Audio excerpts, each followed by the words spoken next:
Hello aspirants.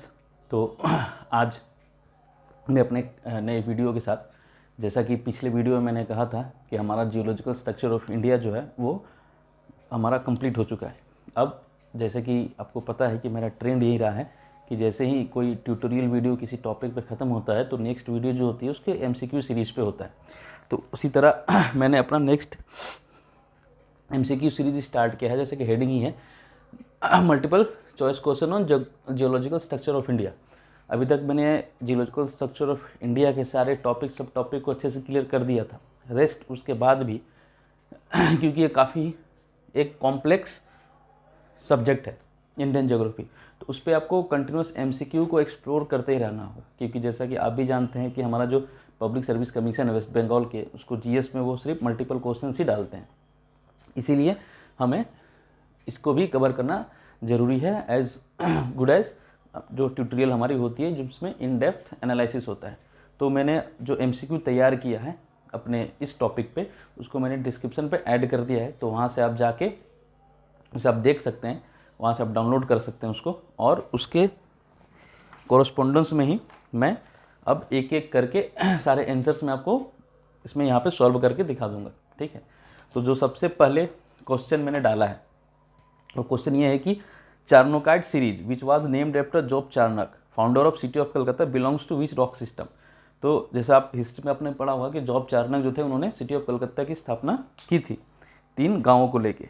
तो अब एक सीरीज है जिसको बोलते हैं चार्नोकाइट सीरीज। ठीक है, तो मैंने जब आपको ये टॉपिक में जब रॉक सिस्टम क्लियर करवा रहा था तो उस समय मैंने कहा था कि हर रॉक सिस्टम के अंदर ढेरों ही आपको सीरीज सब सीरीज मिलते हैं। जैसे कि मैंने आपको समझाया था, मान लो जैसे ये कुडप्पा, अगर यहाँ पे आप यहाँ पे एक रॉक सीरीज है कुडप्पा की मान लो, और ये जैसे इंडियन ईस्टर्न घाट था, तो मैंने बताया था कि इसको भी फर्दर इसको भी हम क्लासीफाई करते हैं A B C D, इस तरह के फर्दर क्लासिफिकेशंस होते हैं हर रॉक सिस्टम में। ठीक है, उनके कंस्ट्रक्शन को लेके, उनके स्ट्रक्चर को लेके, ढेर सारे सेडिमेंट्री जितने भी अवशेष होते हैं उनको लेके उनमें फर्दर उनको क्लासिफाइड किया जाता है। तो इसी तरह से जो चार्नोकाइट सीरीज है वो पूछा जा रहा है कि किस रॉक सिस्टम को ओरिजिनली बिलोंग करता है। तो ये आर्कियन रॉक सिस्टम को बिलोंग करता है। ठीक है, तो ये आर्कियन रॉक सिस्टम से बिलोंग करता है चार्नोकाइट सीरीज, जो कि जॉब चार्नक के ऊपर इनका नामकरण हुआ था, क्योंकि जॉब चार्नक के टॉम्ब पे, उनके मकबरे पे जो उनके लिए बनाया गया था मकबरा, उन पे ही इस रॉक सिस्टम के अवशेषों से उनके टॉम्ब को बनाया गया था, जो कि उसमें बंगाल, बिहार, उड़ीसा के सीरीज, जो बिहार उड़ीसा की तरफ जो आर्कियन रॉक पाए जाते हैं, बंगाल उसमें बंगाल, बिहार, उड़ीसा एक साथ ही थे, तो बंगाल, बिहार एंड उड़ीसा। ठीक है, मैं उसी के हिसाब से उड़ीसा लिख रहा हूँ, अब तो ODISH हो गया है। तो यहाँ पे जो आर्कियन रॉक सीरीज थी जो छोटे मोटे पाए जाते थे, क्योंकि प्रिडोमिनेटली वो तो साउथ इंडियन में ही पाए जाते हैं, बट उसके अलावा भी जो हल्की सी एक सीरीज है यहाँ पे, तो उसको चार्नोकाइट सीरीज बोलते हैं, और इसका नामकरण जॉब चार्नक पे हुआ था। तो ये हमारा फर्स्ट क्वेश्चन था, ठीक, MCQ का। सेकेंड क्वेश्चन है, almost the whole of manganese annually produced in India is derived from Archaean rocks. ठीक, जो मैंगनीज का है वो भी आर्कियन रॉक से है। ठीक, मैंने आपको बताया था कि आर्कियन रॉक जो है, आर्कियन रॉक, धरवार रॉक, ये सारे बहुत ही ज़्यादा क्या है, मेटालिक कॉन्शियस रॉक्स रहे। इनमें हमेशा ही मेटालिक का बहुत ज़्यादा ही परिमाण में इनके स्टोर रहा है मेटल्स का। तीसरा क्वेश्चन है कि Kolar gold mines of India are located under which rocks.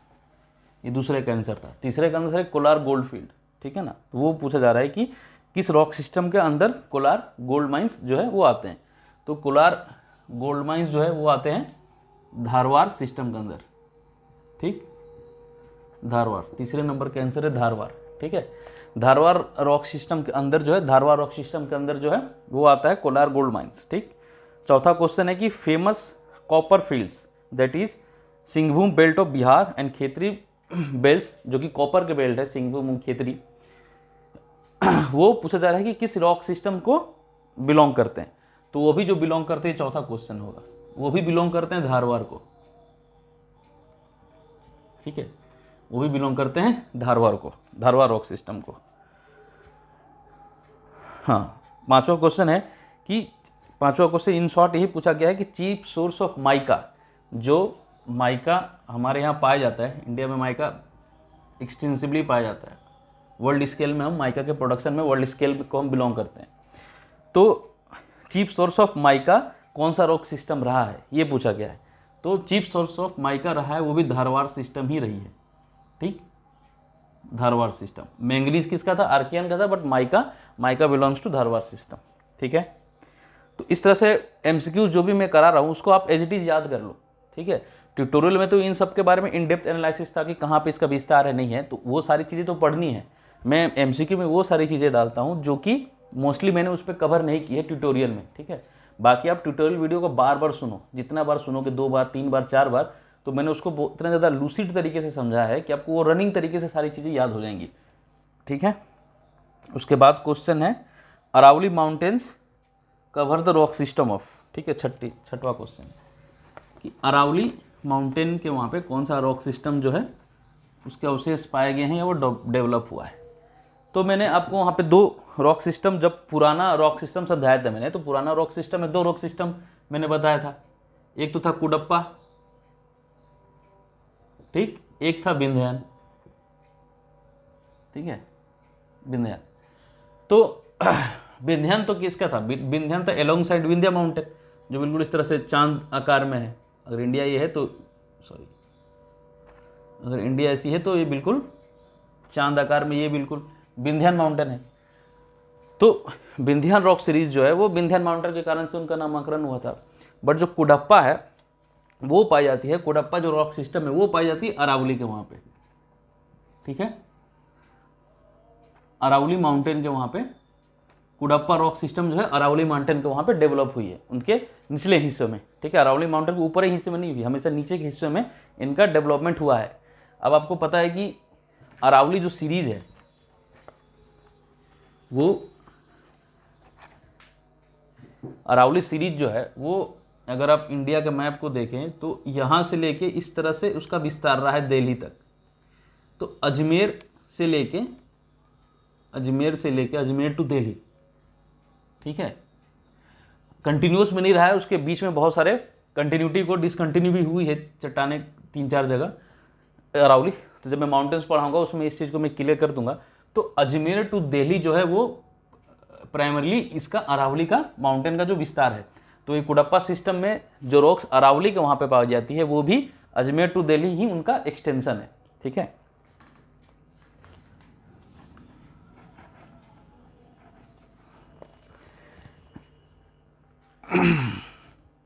अब सातवां क्वेश्चन क्या है, सातवां question Haimanta rock system of Spiti valley belongs to, अच्छा, हिमांता सिस्टम। अब हिमांता सिस्टम जो है वो द्राविडियन रॉक सिस्टम के अंदर आई है, ठीक है। हिमांता रॉक सिस्टम जो है जो स्पीति वैली पे है वो द्राविडियन रॉक सिस्टम को बिलोंग करती है, ठीक। अब द्राविडियन के अंदर आपको मैंने बताया था कि द्राविडियन के अंदर जब उसको आप फर्दर क्लासिफाई करोगे तो क्या था, कैम्ब्रियन था, कैम्ब्रियन, ऑर्डोविशियन, सिल्यूरियन, ठीक, देवोनियन। तो इंडियन के पॉइंट ऑफ व्यू से ये 4 ही थी उसके अंदर। तो टू बी मोर प्रिसाइज अगर पूछा जाए, मान लो ऑप्शन में अगर द्राविडियन ना हो तो मोर प्रिसाइज हो तो वो कैम्ब्रियन होगा, ठीक है। अगर ज़्यादा प्रिसाइज तरीके से पूछा जाए तो कैम्ब्रियन होगा, वरना मोटे मोटे तौर पे क्योंकि ये सारे जो रॉक सिस्टम का जो कैटेगरी है वो द्राविडियन के अंदर आती है, तो द्राविडियन आंसर होगा 7 का है। हिमांता सिस्टम ये काफ़ी फेमस भी है, हिमांता सिस्टम।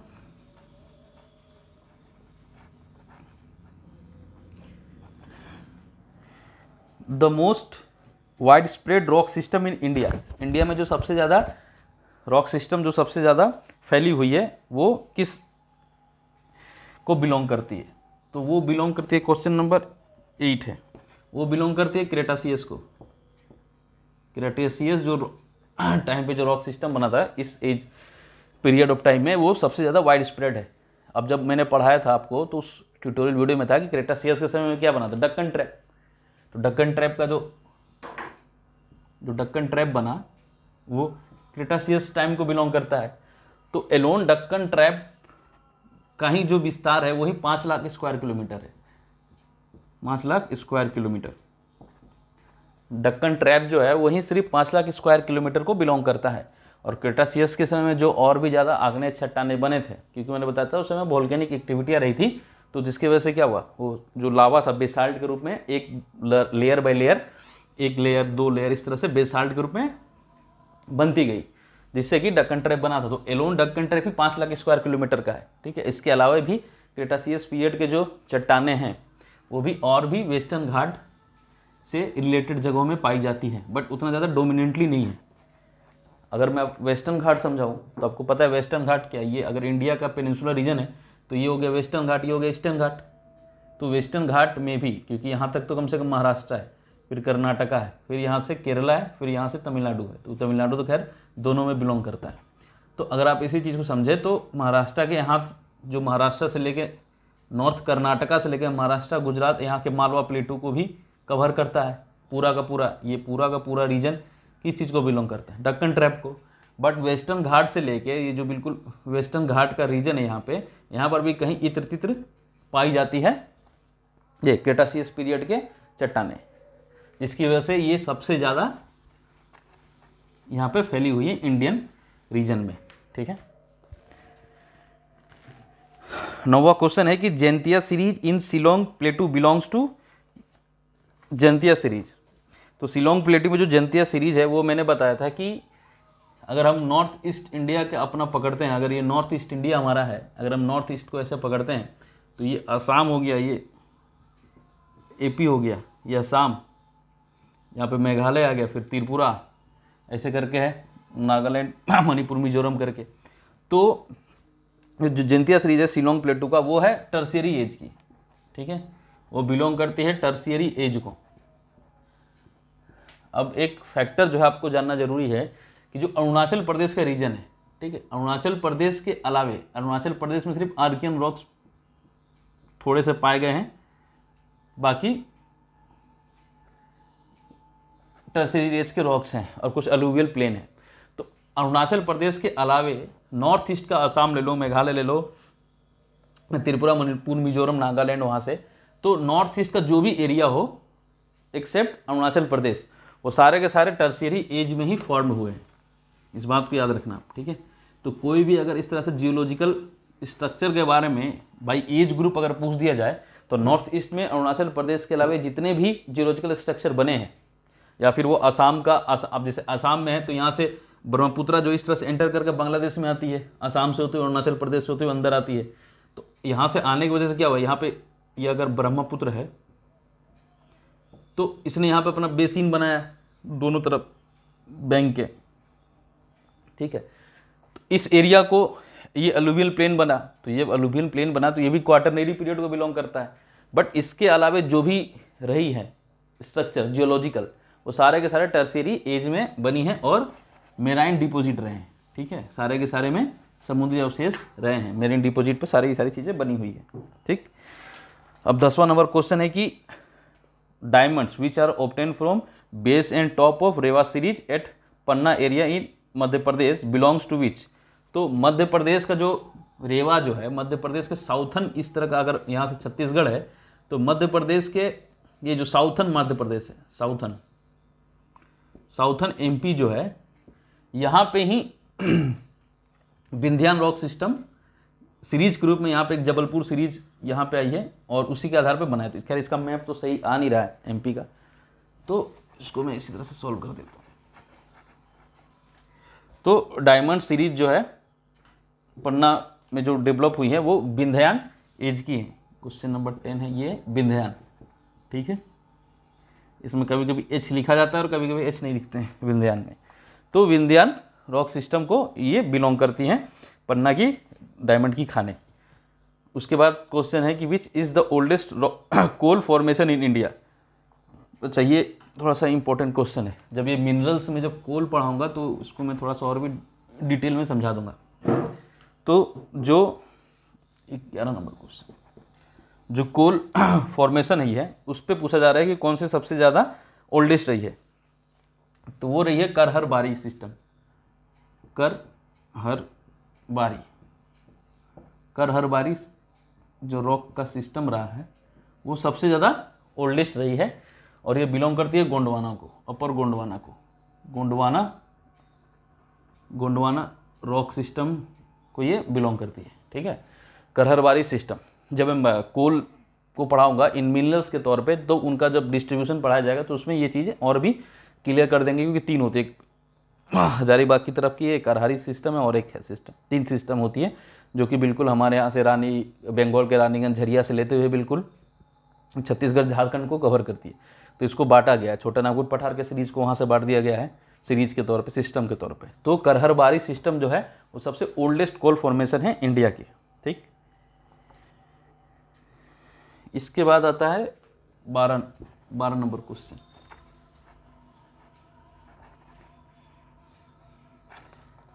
तो 12 नंबर क्वेश्चन क्या रहा है कि tertiary coals are found in, अच्छा टर्शियरी कोल, ठीक। अब जैसे कि मैंने पहले पढ़ाया था आपको, जब मैं पढ़ा रहा था कोल गोंडवाना पीरियड में, तो उसमें मैंने बोला था कि 98% जो हमारा कोल है वो गोंडवाना टाइम का है, ठीक है। 98% of the coal belongs to which period, Gondwana, ठीक। गोंडवाना में क्या था, कार्बोनिफेरस था, और क्या था, कार्बोनिफेरस एंड पर्मियन, इस टाइम फ्रेम में ये बने थे गोंडवाना, क्रेटासियस। इसके बाद जो और एक बात जो हमारे यहाँ पे कोल बनी, ठीक है, वो कोल जब बनी वो क्रेटासियस पीरियड के बाद, जैसे ही फिर एक एक्सटेंशन क्रेटासियस पीरियड के बाद जब एक से फिर एक्सटेंशन इवेंट हुआ एक, ठीक। जैसे मैंने बताया था, क्योंकि ये मेसोजोइक एरा में था, उसके बाद सेनोजोइक स्टार्ट हुआ। तो जैसे सेनोजोइक स्टार्ट हुआ मतलब टर्शियरी एंड क्वाटरनरी, ठीक। तो इस एक्सटेंशन इवेंट के कारण फिर से कुछ हमारे रॉक सिस्टम में जो है कोल्स का फॉर्मेशन हुआ, ठीक है। तो इस चीज़ को याद रखना। इसके बाद फिर से कोल का फॉर्मेशन हुआ था, तो उस समय का जो कोल बना था टर्शियरी एज में, वो हल्के तौर पे बना था, ठीक है। उसकी क्वालिटी जो है उतनी अच्छी नहीं थी, इसलिए उसको ब्राउन कोल भी कहते हैं। टर्शियरी एज में जो कोल बना उसको ब्राउन कोल कहते हैं, ठीक है। यही मेजर डिफरेंस है गोंडवाना कोल का और टर्शियरी कोल का, कि ये ब्राउन कोल है। तो वो 1% की रही है, ठीक है। टर्शियरी कोल जो है 1% इंडिया का टोटल प्रोडक्शन में, इंडिया का अगर टोटल कोल प्रोडक्शन देखा जाए एनुअली, प्रोडक्शन एनुअली जो उसका 1% जो टर्शियरी पीरियड्स के कोल्स का है, ठीक है। तो टर्शियरी पीरियड का कोल जो है वो मुख्य तौर पे नॉर्थ ईस्ट इंडिया में ही पाई गई है, नॉर्थ ईस्ट इंडिया, ठीक है। नॉर्थ ईस्ट इंडिया, अगर स्टेट बोला जाए तो असम, अरुणाचल प्रदेश, कुछ मेघालय में भी पाई गई है, ठीक है। कुछ मेघालय में पाई गई, वरना असम, अरुणाचल प्रदेश एंड मेघालय में इसका विस्तार रहा है। इसके अलावे देखो क्वेश्चंस और 1-2 पूछे जाते हैं।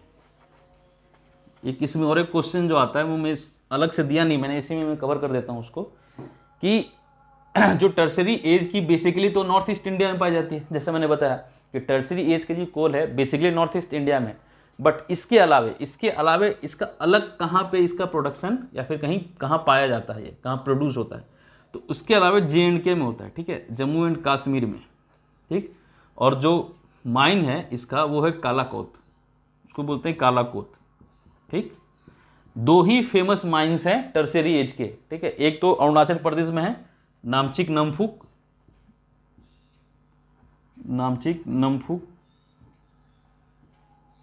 वो इसको यहाँ से ज़्यादा वो नहीं है, जब कोल पढ़ाऊंगा तो मैं और भी क्लियर कर दूंगा, तो ये सारे MCQ उस तरफ आ जाएंगे, ठीक है। बट फिर भी जब मैटर आ चुका है तो मैं इसको बता देता हूँ।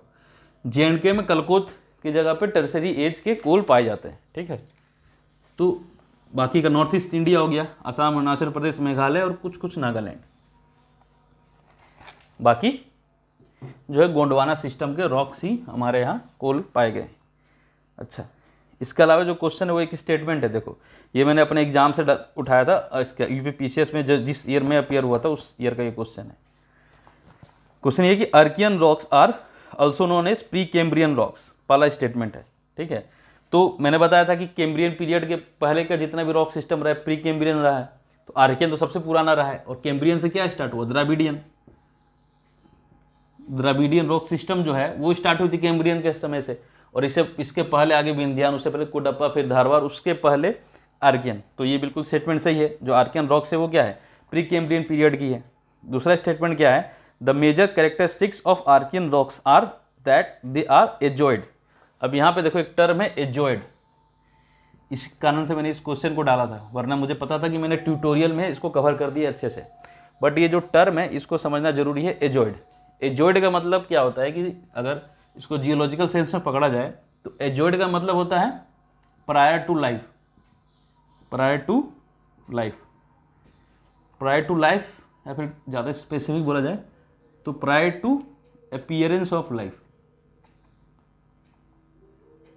Prior to appearance of life, life की उत्पत्ति से पहले। ठीक है, ये होता है एजॉइड का लिटरली मीनिंग जियोलॉजिकल टर्म में। ठीक, क्या है, prior to appearance of life. तो आपको पता था कि कैम्ब्रियन जो पीरियड है वो इसलिए सेंटर रहा है कैम्ब्रियन पीरियड, क्यों, क्योंकि यहीं से मल्टी सेल ऑर्गेनाइजेशंस का प्रादुर्भाव हुआ पृथ्वी पर कैम्ब्रियन पीरियड में। तो अगर ये रॉक प्री कैम्ब्रियन पीरियड की है, कैम्ब्रियन एरा से पहले की है, तो क्या होगा, ये एजॉइड ही होगा, क्योंकि अपीयरेंस ऑफ लाइफ जो है मल्टी सेल का इस समय आया, कैम्ब्रियन पीरियड में आया, तो हम इसको एजॉइड रॉक भी बोल सकते हैं। इसलिए इस क्वेश्चन का अगर उसमें ऑप्शंस में क्या दिए होंगे कि स्टेटमेंट 1 इज करेक्ट, किसी में दिया होगा statement 2 is correct, option C होगा कि statement 1 and 2 both are correct, and option D will be what, और statement A and statement B both are incorrect. But इसमें क्या होगा कि दोनों के दोनों जो स्टेटमेंट है वो करेक्ट है। आर्कियन रॉक्स जो होते हैं वो प्री कैम्ब्रियन है, और ये एजॉइड इन नेचर भी हैं, क्योंकि इनका प्रादुर्भाव जो हुआ है लाइफ से पहले का रहा है। ठीक, अब क्वेश्चन रहे 14, the most mineralised rock system of India. अब ये देखो, द मोस्ट मिनरलाइज मतलब सबसे ज़्यादा मिनरल्स किस रॉक सिस्टम में पाए जाते हैं। तो मैंने पहले बताया था कि रॉक सिस्टम में जो है, अगर ट्यूटोरियल को अच्छा ध्यान से पढ़ो तो धारवाड़ जो है, धारवाड़ रॉक सिस्टम जो है वो सबसे ज़्यादा मिनरल को होल्ड करता है। ठीक, धारवाड़ रॉक सिस्टम जो है सबसे ज़्यादा करता है, इसके बाद आर्कियन वो करते हैं। अच्छा, उसके बाद क्या है 15 question, in which rock system iron ore found. ठीक है, किस रॉक सिस्टम में आयरन ओर पाए जाते हैं प्रीडोमिनेटली, तो वो भी धारवाड़ ही है। ठीक, वो भी धारवाड़ है, आयरन ओर सबसे ज़्यादा धारवाड़ में ही पाए जाते हैं इसी रॉक सिस्टम के अंदर। अच्छा, उसके बाद क्वेश्चन है 16 नंबर क्या है, Jabalpur series is the part of which of the following system. अब मैंने बताया था कि जबलपुर सीरीज क्या है, जबलपुर क्या है, एमपी में, तो जबलपुर सीरीज जो है वो विंध्यान रॉक सिस्टम का पार्ट है, विंध्यान रॉक सिस्टम का पार्ट है जबलपुर सीरीज।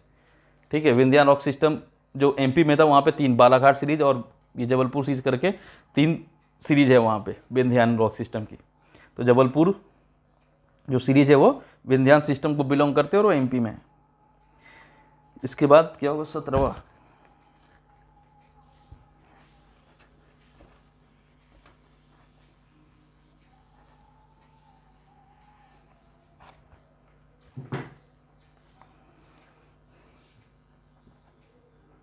क्या है,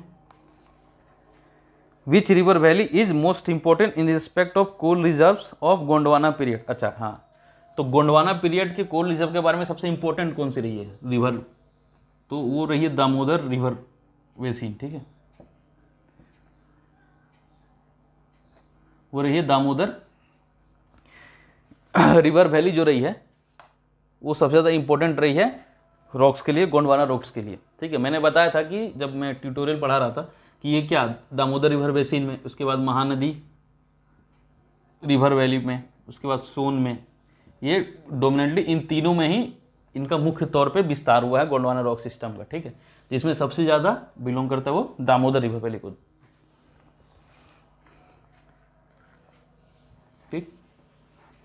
ये क्वेश्चन कंप्लीट हुआ, उसके बाद कौन सा क्वेश्चन है?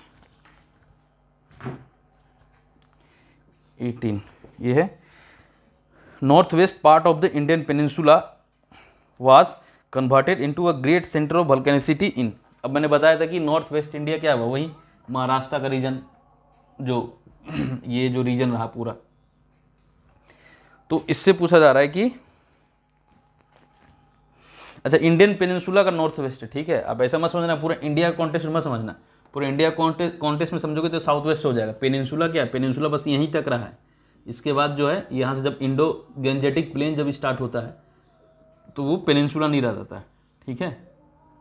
जब इंडो गेंजेटिक प्लेन स्टार्ट होगा यहाँ से तो इसके बाद पेनिनसुला रीजन नहीं रहता, पेनिनसुला यहीं तक रहता है। को खंबात और ऊपर में जो गुजरात का है, यहाँ पे गल्फ ऑफ खंबात है, यहाँ पे गल्फ ऑफ तो यहाँ से लेके यहाँ तक हमारे बे ऑफ बंगाल तक ये जो पूरा ये पेनिनसुला है, ठीक है। तो ये जो रहा है वो नॉर्थ रहा है, ये पूरा का पूरा नीचे इसी साउथ हो जाएगा। पूरे इंडिया का कॉन्टेस्ट में तो साउथ वेस्ट ही होगा। तो north west part of the Indian peninsula was converted into a vulcanicity period, ठीक है। तो ये जो वल्केनिसिटी में कब बना, हमें पता है क्रेटासियस में बना था, क्रेटासियस में बना था, ये क्रेटासियस में बना था, जिसके बाद यहाँ पे डक्कन ट्रैप का निर्माण हुआ था। अब इस क्वेश्चन में कैच ये है कि ऑप्शन में तुमको ये पूछ सकता है कि अपर, लोअर, मिडिल, क्योंकि हर जो पीरियड रहा है वो क्रेटासियस हो, कार्बोनिफेरस हो, पर्मियन हो, कोई भी पीरियड रहा है वो उसका फर्दर क्लासिफिकेशन वो चीज़ें होती ही रही हैं, ठीक है। तो अपर, लोअर, मिडिल इस तरह करके ढेर सारे उसमें बने हैं। बट अगर ये क्वेश्चन पूछे तो इसका जो ट्रांसफॉर्मेशन हुआ है, जो वोल्केनिक एक्टिविटियाँ रही हैं वो थ्रू आउट द क्रेटासियस पीरियड रही हैं। ऐसा नहीं रहा कि क्रेटासियस पीरियड के अपर मतलब पहले में ही हुआ, बाद में नहीं हुई वो चीज़ें, ऐसी नहीं रही है। तो बिल्कुल होल ऑफ क्रेटासियस पीरियड जो है उसमें ये वोल्केनिसिटी रही है इस पीरियड की, ठीक है। तो ये याद रखना, इस क्वेश्चन का कैच ही यही है कि अगर इस क्वेश्चन में अगर ऐसा ऑप्शंस दे दे कि अपर, लोअर, मिडिल क्रेटासियस पीरियड, तो आपको इसमें ऑप्शन में आंसर ही देना है कि होल। ऑप्शन में आंसर रहेगा ही कि होल पीरियड में ही वो चीज़ हुई है, ठीक। अब 19वां क्वेश्चन है कि 19वां क्वेश्चन क्या है, karewas of Kashmir which are famous for saffron cultivation was form during which geological age. अच्छा करेवा, तो अब मैंने बताया था कि करेवा जो कश्मीर का है वो क्वाटरनेरी पीरियड पे बना है, ठीक है। अच्छा इसको करेवास जो रहे हैं कश्मीर के वो क्वाटरनेरी पीरियड में ही बना है, वो क्वाटरनेरी, ठीक है, गलती हो गया।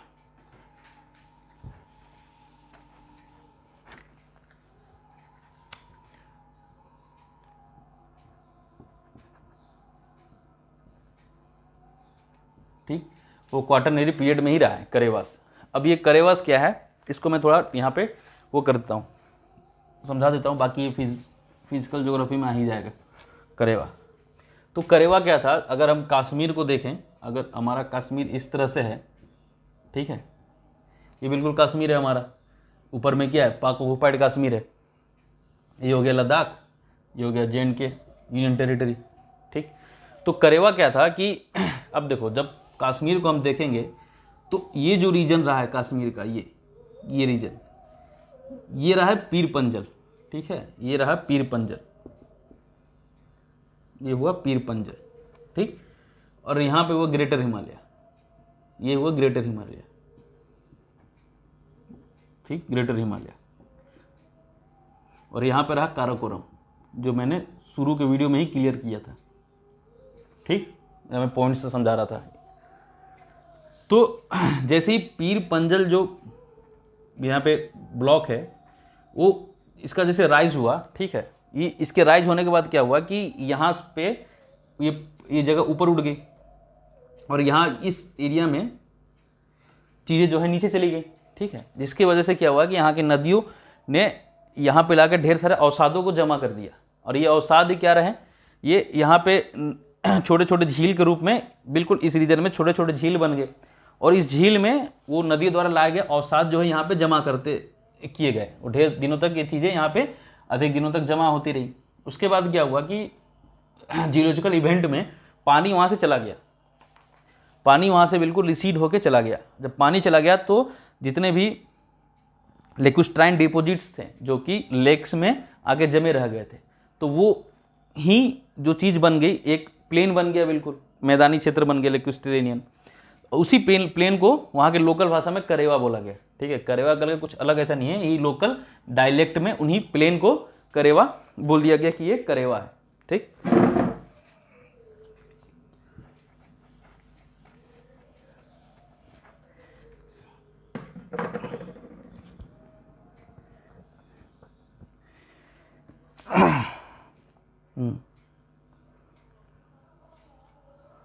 अब करेवास जो रहा है वो हमें पता है कि क्वेश्चन में जैसे लिखा हुआ है कि सेफ्रोन प्रोडक्शन में सबसे ज़्यादा करेवा जगह का नाम रहा है, और करेवा में ही एक पंपोर करके जगह है, पेम्पोर। ठीक है, तो जो ये पेम्पोर जगह रहा है, इस जगह को ही सेफ्रोन बॉल ऑफ कश्मीर कहते हैं। ठीक है, सेफ्रोन बॉल ऑफ कश्मीर भी कहते हैं पंपोर रीजन को। ठीक, तो पंपोर रीजन है, सेफ्रोन बॉल ऑफ कश्मीर, ये जीके में ये क्वेश्चन आ सकता है हमारे जीएस पेपर में। और करेवास जो है सेफ्रोन के लिए वो है, और कश्मीर, अच्छा इसका वो मैंने डिस्ट्रीब्यूशन बताया नहीं। तो करेवा का जो डिस्ट्रीब्यूशन है वो आपको है,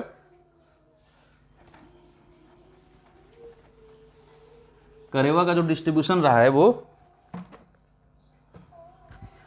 अब अगर फिर से मैं इस मैप को बनाऊं तो इस तरह से हमारा है JNK एंड लद्दाख। ठीक, ये लद्दाख हो गया, ये JNK। तो करेवा जो रहा है ये यहाँ से स्टार्ट हुआ, यहाँ से, यहाँ पे क्या, यहाँ पे एक वैली है जिसको भदेरवा बोलते हैं, भदेरवा वैली। ठीक, इसे नाम ऊपर लिखता हूँ मैं। यहाँ पे एक वैली है जिसका नाम है, ये वैली पकड़ते हैं तो इसका नाम है भदेरवा। ठीक है, इसको नाम याद रखना, भदेरवा वैली। यहाँ से लेके अनइवन तरीके से इस तरह से ये जो है फैली हुई है। तो ये हो गया अपर करेवा, और ये हो गया लोअर करेवा। ठीक, और ये यहाँ तक कश्मीर वैली तक। ठीक है, यहाँ पे बारामूला के ठीक नीचे, यहाँ पे बारामूला रीजन आएगा, उसके ठीक नीचे कश्मीर वैली है श्रीनगर की तरफ, तो ये कश्मीर वैली। ठीक, कश्मीर वैली, तो इसका जो एक्सटेंशन रहा है वो भदेरवा वैली से लेकर कश्मीर वैली तक रहा है। भदेरवा वैली बिल्कुल यहाँ पे एकदम लोअर, जहाँ से स्टार्ट होता है JNK यूनियन टेरिटरी जो है। ठीक, ये भदेरवा वैली यहाँ से लेकर कश्मीर वैली तक इसका विस्तार रहा है। तो इस तरह से भदेरवा वैली एक नाम आपको याद रहेगा। तो इसी तरह से जब भी इस तरह का कोई स्ट्रक्चर पढ़ोगे या फिर फिजियोग्राफी पढ़ोगे तो ढेर सारे वैली और ढेर सारे इस तरह के इंपॉर्टेंट चीज़ों का नाम सामने आते रहेगा। तो याद रखना, इन सब नामों को याद रखना, क्योंकि इनसे एक सेपरेट क्वेश्चन भी बन सकता है। Bhadarwah valley is located in which state of India, ऐसे करके क्वेश्चन भी पूछे जाते हैं जो काफ़ी ट्रिकी होते हैं। तो इन सब चीज़ों में काफ़ी छोटे छोटे अलग क्वेश्चन भी जुड़े हुए हैं, तो इन सब चीज़ों का ध्यान रखना। तो ये तो रहा करेवा का। होप करेवा फॉर्मेशन, बाकी फिजियोग्राफी में ये चीज़ कंप्लीट हो ही जाएगी फिजिकल उसमें। तो ये तो रहा 19 क्वेश्चंस जो मैंने तैयार कर रखे थे जियोलॉजिकल स्ट्रक्चर ऑफ इंडिया से। ठीक, ये क्वेश्चंस कौन से रहे हैं? ये क्वेश्चंस वो सारे क्वेश्चंस रहे हैं जो कि मैंने ट्यूटोरियल में कवर नहीं किया है, क्योंकि जब मैं ट्यूटोरियल वीडियो बनाता हूँ तो उसमें हर टॉपिक के ढेर सारे सब टॉपिक्स, उस पर ढेर सारे, अब जैसे आर्किन रॉक मैंने पढ़ाया तो आर्किन रॉक में मैंने बहुत सारी चीज़ें बताई, किस तरह से ग्रेनाइट रहे हैं, जिनसे उसके नीसेस रहे हैं, स्कीट्स रहे हैं। अब मैंने आपको अगर आर्यन रॉक सिस्टम पढ़ाया, गोंडवाना रॉक सिस्टम पढ़ाया, उसमें बहुत सारी चीज़ें क्लियर कर दी थी मैंने, किस तरह से क्वार्ट्ज ऊपर, क्वार्ट्ज की लेयर नीचे रहती है, सेल एंड लाइमस्टोन की जो स्ट्रेटा रहती है वो ऊपर की तरफ रहती है। तो इस तरह से उन सब वीडियो से भी, उन सब ट्यूटोरियल में भी ढेर सारे क्वेश्चन जनरेट हो सकते हैं, बट उन सब क्वेश्चन को मैं यहाँ नहीं लेता, क्योंकि मुझे पता है कि अगर आप ट्यूटोरियल वीडियो को अच्छे से पढ़ो तो उसमें से ढेर सारे क्वेश्चन जनरेट हो जाएंगे। ठीक, जो चीज़ें वहाँ पे नहीं होती, जो कि बिल्कुल माइन्यूटली चीज़ें हैं, जो कि मैं वहाँ पे नहीं बता सकता, क्योंकि वहाँ पे वो चीज़ किसी कॉन्टेस्ट में आता ही नहीं है। तो कोई कॉन्टेस्ट में कोई चीज़ निकल के आती है तो ही उसको डिस्क्राइब किया जाता है। तो वो सारे जो चीज़ बच जाते हैं उनको मैं फिर अलग से एक MCQ वाले वीडियो में कवर करता हूँ। ठीक है, तो ऐसा मत सोचना कि सिर्फ MCQ वाला वीडियो देख लिया तो ट्यूटोरियल वाली वीडियो की कोई ज़रूरत नहीं है। पहले ट्यूटोरियल वाला देखो, उसको अच्छे से समझो, उसमें से जो चीज़ें रह जाती हैं, पर्टिकुलर चीज़ें जो हैं वो एग्जाम के पॉइंट ऑफ व्यू से बहुत इंपॉर्टेंट है, उसको मैं फिर MCQ वाले वीडियो में डाल देता हूँ, जिससे क्या होगा कि आपका एक कॉम्प्रिहेंसिव नॉलेज रहेगा उस टॉपिक पे। ठीक है, इसलिए दोनों ही वीडियो इंपॉर्टेंट है। ऐसा नहीं कि आप सिर्फ अगर WPCS में MCQ पूछ रहा है तो बस MCQ वाला देख लिया और फिर सोचा कि टॉपिक कवर हो जाएगा, ऐसा नहीं होगा, ठीक है। क्योंकि इस टॉपिक में तो मैंने सिर्फ 19 MCQ बनाए हैं, बट अगर इसको सिर्फ MCQ दे के मुझे समझाना हो तो इसमें कम से कम 100 से ज़्यादा MCQ बन जाए या फिर उससे भी ज़्यादा, ठीक है। इसलिए सबसे पहले ट्यूटोरियल वीडियो को देखो। अगर तुम्हारे पास कोई बुक है इंडियन ज्योग्राफी की तो पहले प्राइमरी नॉलेज के लिए उसको पढ़ भी सकते हो, ठीक। उसके बाद ट्यूटोरियल वीडियो देखो, उसके बाद MCQ, तो टॉपिक जो है पूरा का पूरा क्लियर हो जाएगा, ठीक। तो तब तक के लिए बाय। नेक्स्ट वीडियो फिजियोग्राफी पे आएगी, फिजियोग्राफी ऑफ इंडिया पे, ठीक। नेक्स्ट टॉपिक वही है, तो तब तक के लिए बाय।